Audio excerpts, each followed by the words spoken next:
Welcome to our video on adding an old 2018 NDTRS form. Hi, my name is Phil. Starting in January 2019, your addiction service will be using the latest version of the NDTRS form, and you will have received a request from the Health Research Board to submit all of your 2018 HRB forms. In this 3-minute video, we're going to answer a very simple question. How would you add an old 2018 NDTRS form for your client? First, we're going to start with a fake client. In this case, we're going to work with Joe Blogs.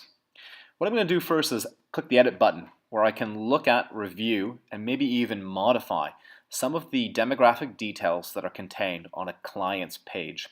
When adding an NDTRS form for a 2018 client, I'd recommend you look at the old HRB demographic details to make sure these are up to date. Now, you can still make changes to these boxes, so I'm just going to demonstrate here that I can update some of these things. It's always a good idea to review the demographic details. I can see that some of these boxes have not yet been complete and need to have an answer before I can move forward.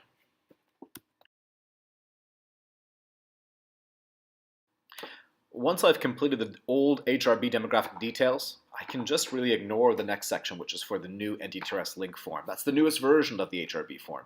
And I'm going to go down to the end of the page and press Save.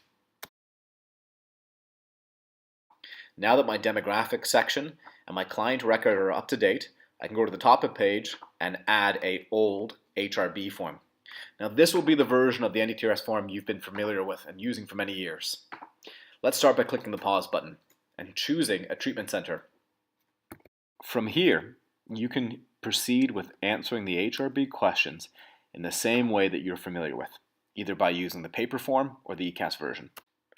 It's important to remember that an old HRB form is an earlier version of the NDTRS form. An old HRB form should only be used for clients that exited or completed with your service before the end of 2018. When we fast forward to the point where the old HRB form is saved, we can click on the client's name to bring us back to their client page. Here, we see that the HRB form is saved and recorded for this client. Now we've added an old HRB form for Joe Blogs. As we discussed earlier in this video, recent changes have been made to the NDTRS form by the Health Research Board. Starting in January 2019, Enclude will install the latest version of this form, called the NDTRS link form, into your eCASS system.